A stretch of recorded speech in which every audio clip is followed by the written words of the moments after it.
The night sky over the Pacific Ocean was darker than usual. Dr. Maya Rodriguez had been working alone at the remote marine research station for 3 weeks now, studying deep-sea creatures that most people never get to see. She loved her job, but the long nights could get lonely. The nearest town was 50 miles away, and her only company was the sound of waves crashing against the metal platform. It was past midnight when everything changed. Maya was looking through her microscope at some strange plankton samples when a bright flash lit up her laboratory window. At first she thought it was lightning, but the light was different. It was blue and silver, like liquid metal falling from the stars. She rushed outside to the observation deck, her coffee mug still in her hand. High above, something was burning as it fell toward the ocean. But this wasn't like any meteor she had ever seen in science books. The object seemed to be changing direction slightly, as if something inside was trying to control its fall. The crash happened about 2 miles from her station. The impact sent huge waves in all directions, and Maya had to hold onto the railing to keep from falling. When the water settled, she could see a strange glow coming from where the object had disappeared beneath the surface. Maya knew she should report this to her supervisors immediately. That was the rule for anything unusual. But something inside her said this was different. This was the kind of discovery that happens once in a lifetime, and she didn't want some government team to take it away before she could understand what it was. She made a decision that would change her life forever. Maya grabbed her diving gear and the small research submarine that was kept at the station for emergencies. Her hands were shaking as she prepared the sub, but her curiosity was stronger than her fear. The water was unusually warm as she descended toward the crash site. Her submarine's lights cut through the darkness, revealing something that made her heart stop. There, sitting on the ocean floor, was not a rock or piece of space metal, but something that looked almost like a giant crystal egg. The object was about 8 feet tall and perfectly smooth, glowing with the same blue-silver light she had seen in the sky. Maya circled it slowly in her submarine, taking pictures and trying to understand what she was seeing. The surface seemed to pulse gently, like it was breathing. Then she saw movement inside. Through the crystal-like walls, Maya could make out the shape of a person. But as she got closer, she realized this was no ordinary human being. The figure inside had skin that seemed to shimmer with different colors, and there were strange markings along their arms and face that looked like intricate tattoos made of light. The being appeared to be unconscious, floating in some kind of liquid inside the crystal pod. Maya could see they were badly hurt. There were dark patches on their skin that looked like burns, and they weren't moving at all. Maya faced an impossible choice. She could leave this strange visitor here and report what she found, knowing that others would come and take over, or she could try to help, even though she had no idea what she was dealing with. Her medical training made the decision for her. This being, whatever they were, was clearly in trouble and needed immediate help. Maya carefully maneuvered her submarine to grab the crystal pod with the mechanical arms. It was surprisingly light, as if it was made of something not quite solid. Getting the pod back to her research station was the hardest thing Maya had ever done. The crystal seemed fragile and she was terrified of dropping it, but somehow she managed to bring it up to the surface and into her laboratory. The pod sat there on her lab table, still glowing softly. Maya spent hours trying to figure out how to open it without hurting whoever was inside. She tried everything she could think of, but nothing seemed to work. The crystal surface was harder than diamond, but felt warm to the touch. Just when she was about to give up, something amazing happened. The pod began to open by itself. The crystal walls slowly became transparent and then seemed to dissolve like water.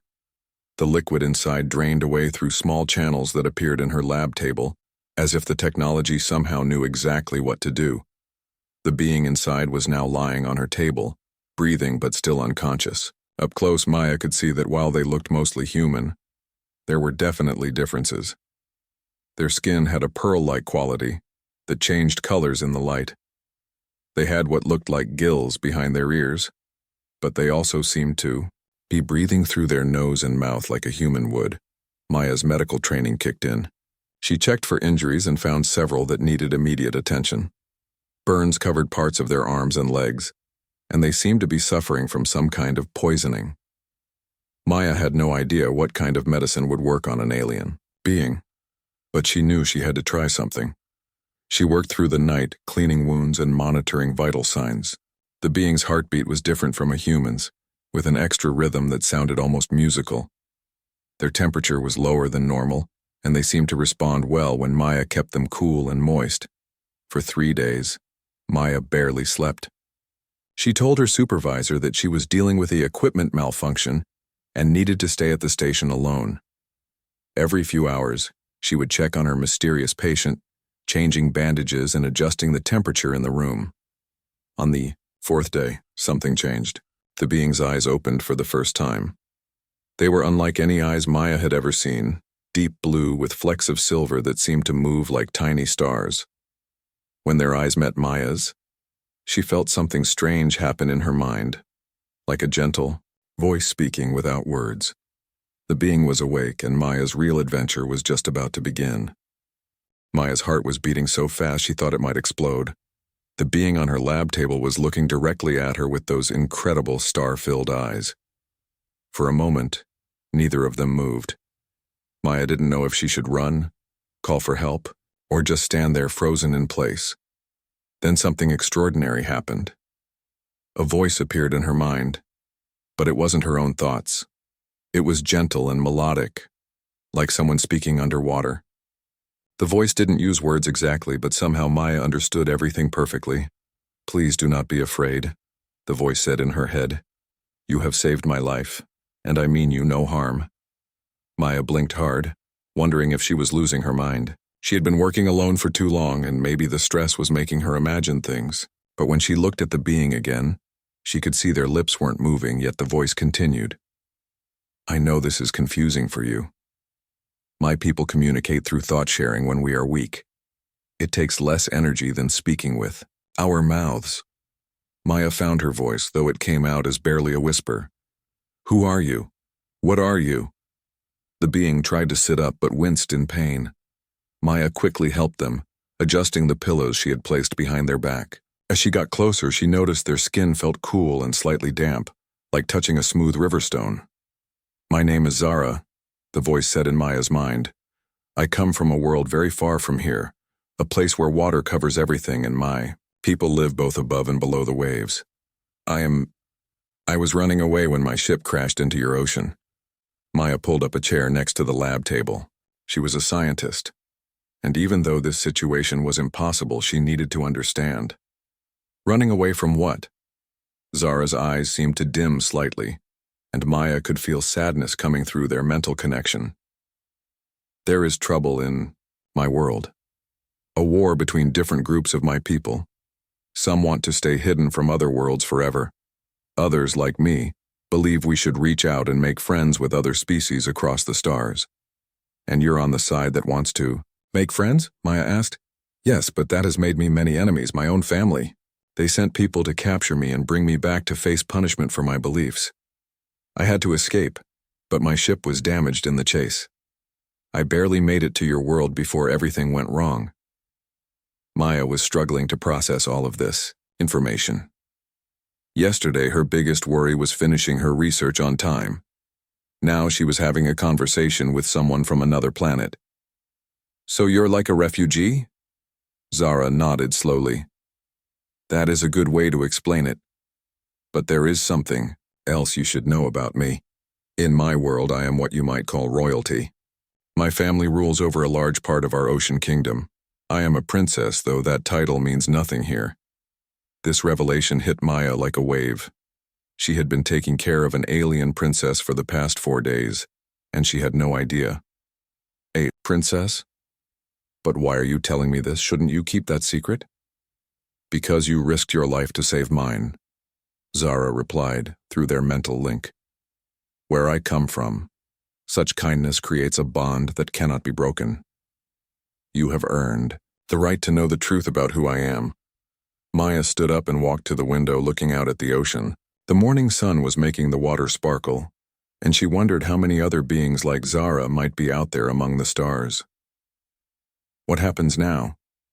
Can you go back home?" Not yet. Zara's voice carried worry. My body is still recovering from the crash, and your world's air is slowly making me sick.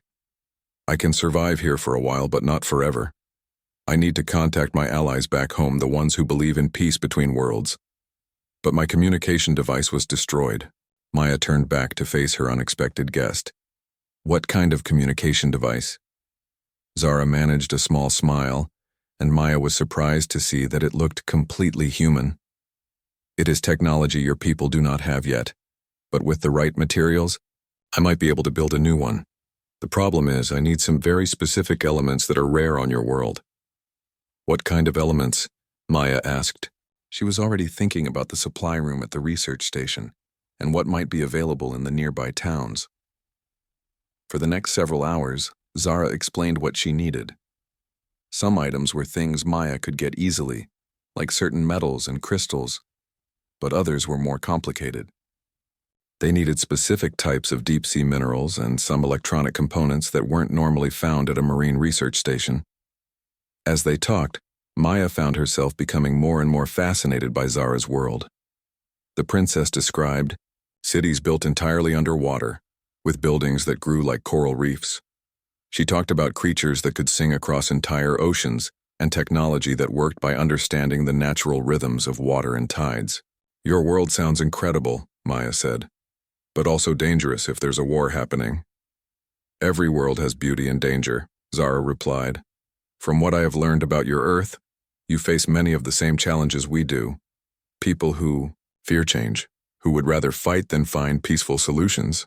Maya nodded. She had seen enough news to know that was true. Is that why you wanted to reach out to other worlds? To find better ways to solve problems? Exactly. I believe that when different peoples meet and share knowledge, everyone becomes stronger. But many of my kind think contact with other worlds will only bring trouble. Over the following days, Maya helped Zara gather the materials they needed. For the communication device, she made trips to nearby towns, buying electronic parts and telling shopkeepers she was working on a special research project. She dove deeper into the ocean than she ever had before, searching for the rare minerals Zara needed. Working together brought them closer.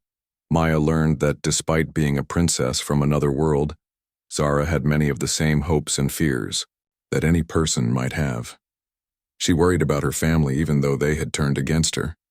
She dreamed of a future where different worlds could work together in peace.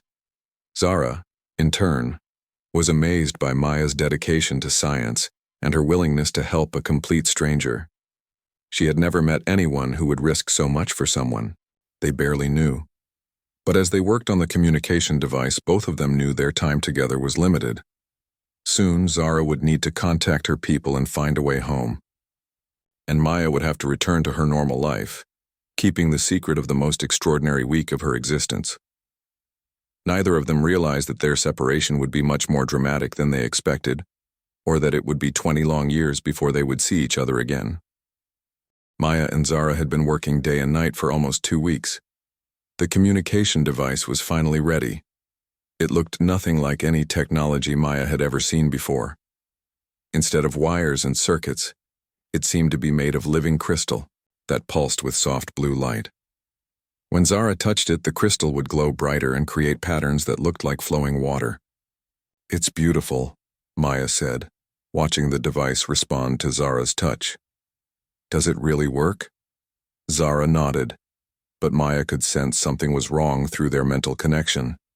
The princess seemed worried about something she wasn't sharing. "It will work, but I need to be careful about when I use it.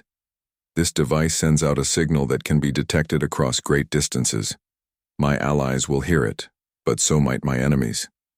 Maya felt a chill run down her spine. "What kind of enemies?" "The ones who want to bring me back home to face punishment. They have been searching for me since I escaped. If they detect this signal, they will know exactly where I am." That night, Maya couldn't sleep. She kept thinking about what Zara had told her. Tomorrow, the princess would try to contact her allies, but doing so might also bring danger. Maya had grown to care deeply about Zara over the past weeks. The thought of something bad happening to her new friend made Maya's stomach twist with worry. The next morning brought news that changed everything. Maya's supervisor, Dr. Johnson, called her on the radio with an urgent message. Maya, we're getting some strange readings from your location. The satellite office is showing unusual energy patterns around your station. Are you conducting any new experiments? Maya's heart sank. She looked at Zara, who had heard the conversation and was already moving toward the communication device. They're coming, Zara said in Maya's mind. Someone has been watching this place. We're out of time. What do you mean? Maya asked, but she could already hear the sound of helicopters in the distance. Your government has technology that can detect unusual energy signatures. They've been monitoring for signs of visitors from other worlds. When I crashed here, when we built this device, we created patterns they could track. Maya ran to the window and saw 3 black helicopters approaching the research station. Her hands started shaking. Zara, we need to get you out of here right now. But Zara was already activating the communication device. The crystal began to glow intensely, creating a humming sound that made the whole laboratory vibrate. I have to try to send the signal first. If my allies know where I am, they might be able to help. The device pulsed with brilliant light, sending its message across the stars. But the helicopters were getting closer, and Maya could see boats approaching. From multiple directions, they were surrounded. It's too late, Maya said, panic rising in her voice. They're going to find you. Zara stood up, moving faster than Maya had seen her move since the crash. Despite her injuries, the princess seemed to have found new strength. Maya, listen to me carefully. You have given me the greatest gift anyone could give. You saved my life and asked for nothing in return. Now I must give you something that will connect us forever. Zara reached around her neck and removed a pendant that Maya had never noticed before. It was made of the same crystal-like material as the communication device, but this one was shaped like a teardrop and glowed with inner light that seemed to pulse with Zara's heartbeat. This is my family's royal seal, Zara said, pressing the pendant into Maya's hands. It has been passed down through generations of my people. As long as you carry this, I will be able to find you no matter how far apart we are or how much time passes. Maya stared at the pendant in amazement. It felt warm in her hands and seemed to respond to her touch. Zara, I can't take this. It's too important. You must take it, Zara insisted. One day, I will return to repay the kindness you have shown me. This pendant will make sure I can keep that promise. The sound of the helicopters was deafening now, and Maya could hear voices shouting orders outside. They're here, she whispered.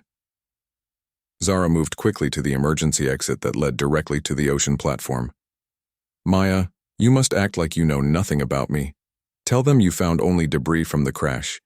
Make them believe you have been alone this whole time. But what about you? Maya asked, tears starting to form in her eyes. I will return to the deep water where I can survive longer.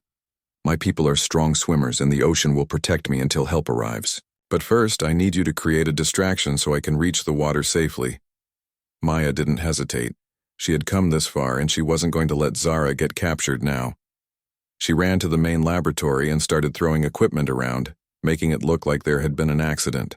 She activated every alarm and emergency signal she could find, creating chaos and confusion. The noise was incredible. Sirens wailed, lights flashed, and the sound of breaking glass filled the air. Maya could hear the soldiers rushing toward the main entrance, shouting to each other about the emergency situation. Meanwhile, Zara slipped out through the oceanside exit. Maya watched through a small window as the princess reached the edge of the platform. For a moment, Zara turned back and looked directly at Maya.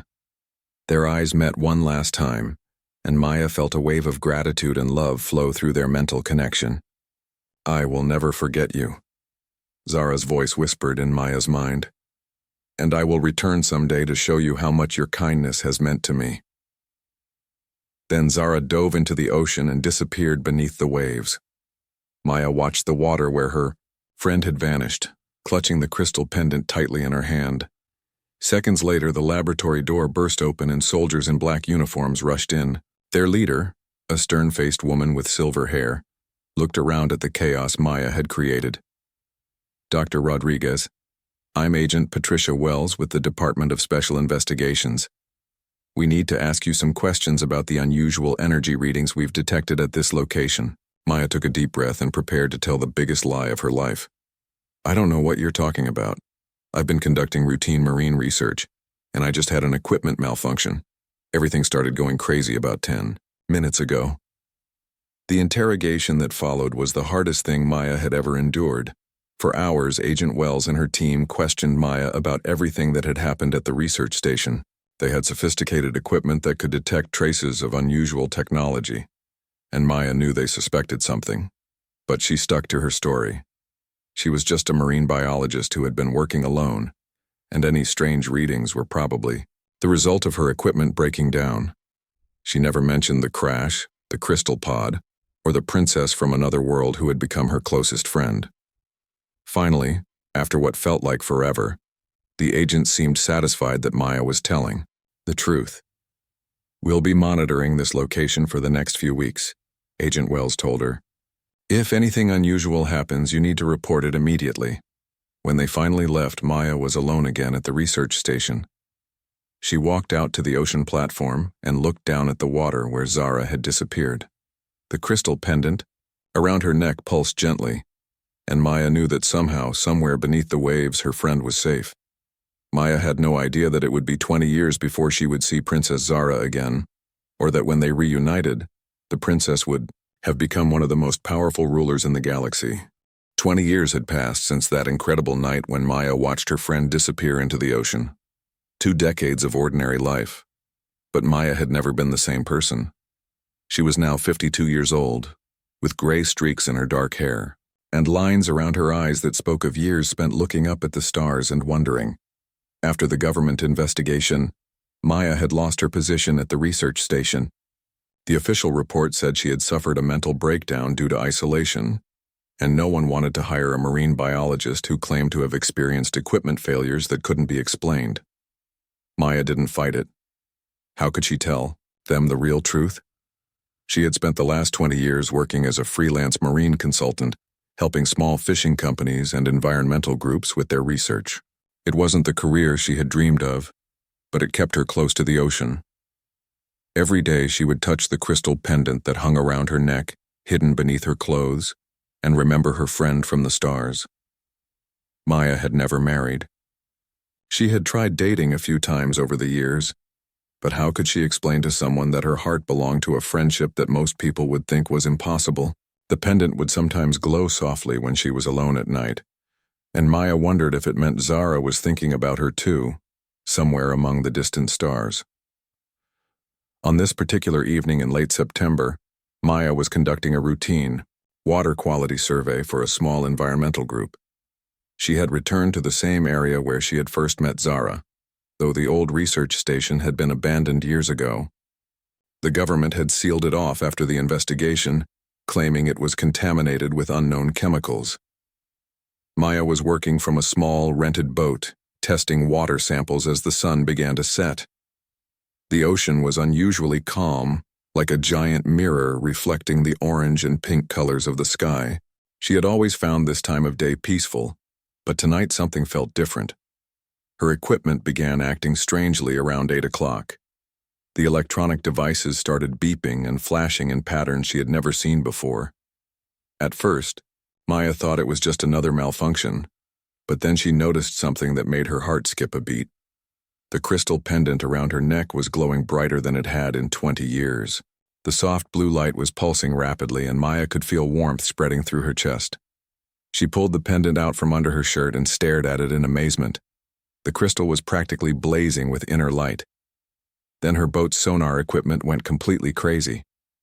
The screen showed something massive moving beneath the water, something far too large to be any known sea creature. Maya's hands began to shake as she watched the readings. Whatever was down there was rising toward the surface, and it was directly below her boat. Maya grabbed the radio to call for help, but before she could speak, the water around her boat began to glow. The same blue-silver light she remembered from 20 years ago was coming up from the depths, growing brighter and brighter until the entire ocean looked like it was filled with liquid starlight. The water began to move in ways that defied everything Maya knew about physics. Instead of rough waves, the ocean lifted in smooth, flowing patterns like someone was gently pushing it upward from below. Maya's boat rose with the water, but she felt completely safe, as if invisible hands were guiding her vessel. Then she saw something that took her breath away completely. Rising from the depths was a ship unlike anything human beings had ever imagined. It wasn't made of metal or any material Maya recognized. The entire vessel seemed to be crafted from living crystal, similar to Zara's pendant, but on an enormous scale. The ship was easily 300 feet long, with graceful curves that reminded Maya of a giant seashell or perhaps a whale. The crystal ship glowed with the same blue-silver light, and Maya could see that it was covered in intricate patterns that moved and shifted like flowing water.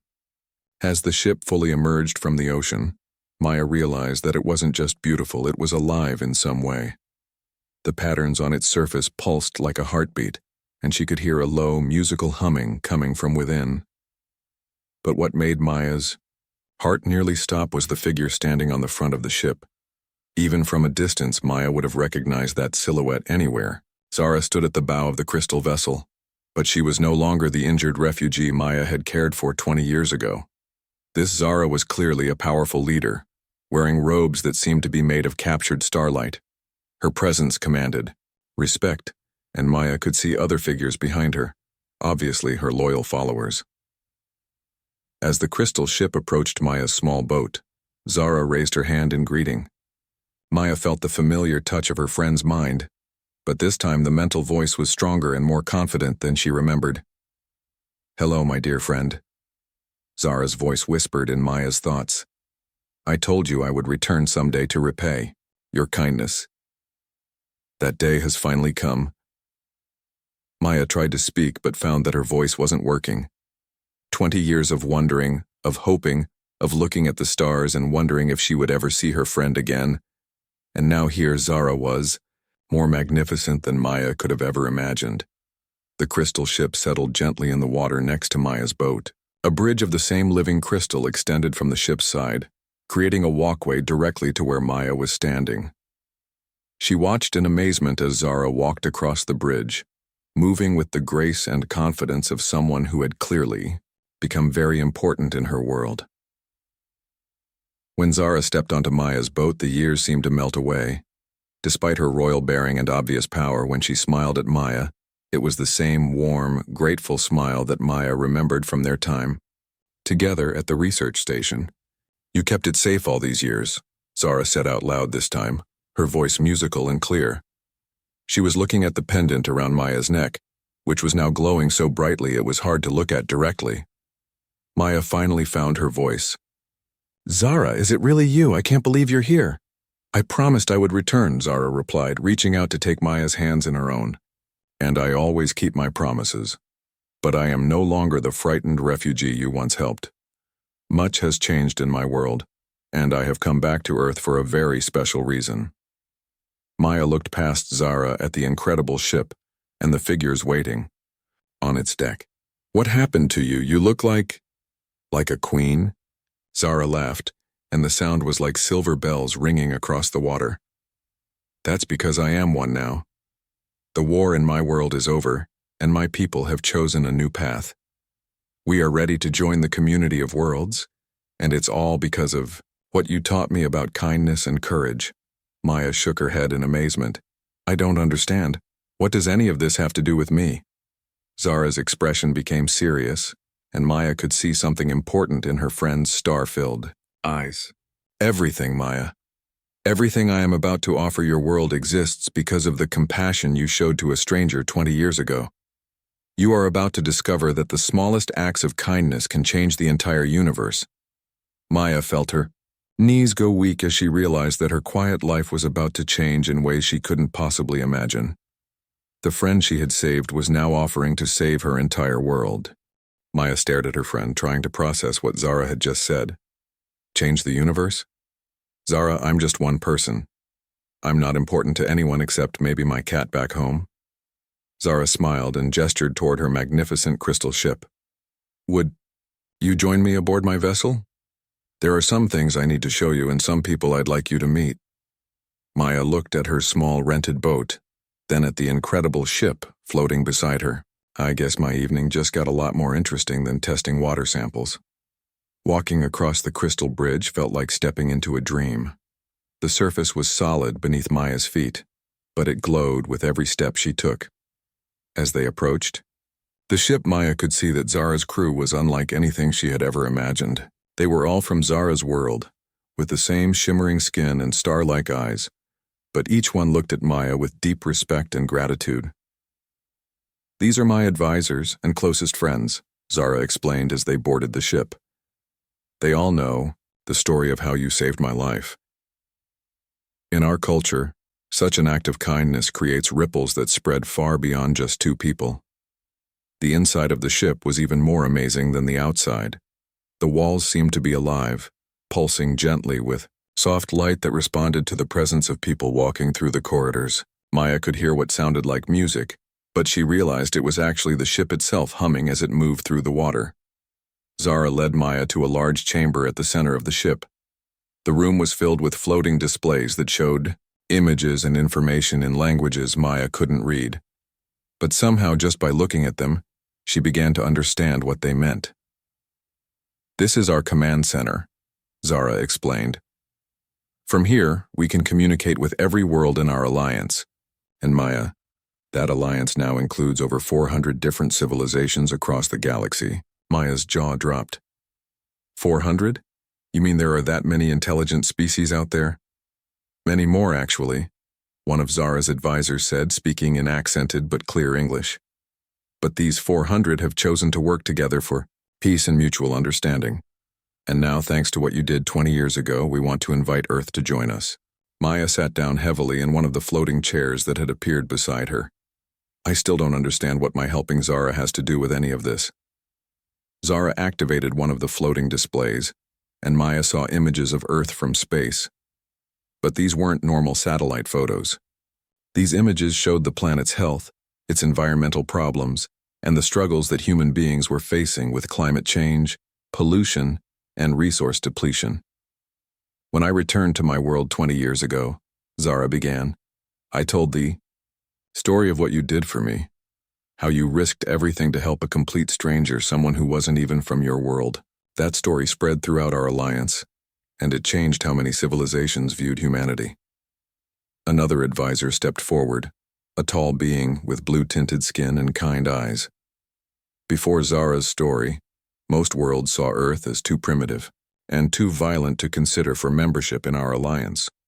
But when they heard about your compassion, they began to reconsider. Maya felt overwhelmed. "But I didn't do anything special. Anyone would have helped someone who was hurt." "That's not true," Zara said gently. "You had every reason to be afraid, to call your authorities, to protect yourself first. Instead, you chose to care for someone you didn't understand, asking nothing in return. That kind of selfless kindness is rare in the universe, Maya. It proved that humanity has the heart necessary to join the community of worlds." The displays around them changed, showing images of incredible technology, beautiful cities on distant worlds, and scenes of different species working together on amazing projects. Maya felt like she was looking at the future itself.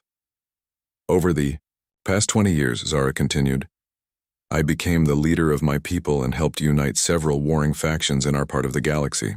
The Alliance voted to make me an ambassador to new worlds. And Maya, the first world I wanted to bring into our alliance was yours." Maya stood up and walked closer to the displays. "What does that mean exactly? What would happen if Earth joined this alliance?" Zara's expression became serious and hopeful at the same time. "It means we would share our technology with humanity. We could help you heal your oceans, clean your air, and develop energy sources that don't harm your planet. We could teach you how to travel between stars and introduce you to wonders beyond your imagination. But there's a condition," the blue-skinned advisor added. "Our technology can only be shared through someone who has proven themselves worthy of such trust, someone who has demonstrated the kind of character that our alliance values." Maya felt her heart start beating faster. "You mean you, Maya?" Zara said softly. "The technology can only be accessed through you. The pendant you've worn for 20 years isn't just a token of friendship. It's a key, genetically bonded to you, that unlocks everything we want to share with your world. Maya touched the crystal, pendant around her neck which was still glowing brightly. I don't understand how that's possible. When I gave you the pendant, it absorbed some of your DNA and created a unique connection between you and our technology, Zara explained. No one else can activate it. The Alliance designed it this way to ensure that only someone truly worthy could bring our gifts to humanity. Maya walked to one of the windows and looked out at the ocean, her mind racing. In the distance, she could see the lights of the coastal city where she lived her quiet life. Soon, those lights might be powered by technology from the stars. The ocean she had studied her entire career might be healed by methods beyond human understanding. What happens if I say yes? Maya asked. You would become Earth's first ambassador to the Galactic Alliance, Zara replied. You would work with leaders from your world to decide how best to introduce these technologies. It won't happen overnight. Change this big needs to be handled carefully, with wisdom and patience. And if I say no, then we respect your choice and leave your world in peace, Zara said. True gratitude never comes with pressure or demands. You saved my life because you chose to be kind. Now you must choose what's best for your world. Maya thought about her simple life, her small apartment, her work testing water samples. Then she thought about all the problems humanity was facing. Problems that could be solved with the help of friends among the stars. Can I ask you something? Maya said. In all these 400 civilizations, has anyone ever said no to joining the Alliance? Zara smiled. Only twice, and in both cases we remained friends and left the door open for the future. There's no shame in choosing your own path. Maya looked around at the incredible ship, at these beings who had traveled across the galaxy to honor a debt of gratitude from 20 years ago. She thought about the young marine biologist she had been, working alone at a research station, who had decided to help an injured stranger. I have one condition, Maya said finally. Name it, Zara replied. I want to make sure that every decision about how to use this technology is made carefully, with input from people much smarter than me. I don't want to be the person who decides the future of humanity all by myself. Zara's smile was brighter than any star Maya had ever seen. That response proves exactly why the Alliance chose correctly. A wise leader knows when to seek advice from others. As Maya looked out at the ocean where this incredible journey had begun 20 years ago, she realized that sometimes the smallest acts of kindness really can change the entire universe. Tomorrow, her quiet life would become anything but quiet. But tonight, she was simply grateful to have her friend back. The crystal pendant around her neck pulsed gently, as if it knew that humanity's greatest adventure was about to begin.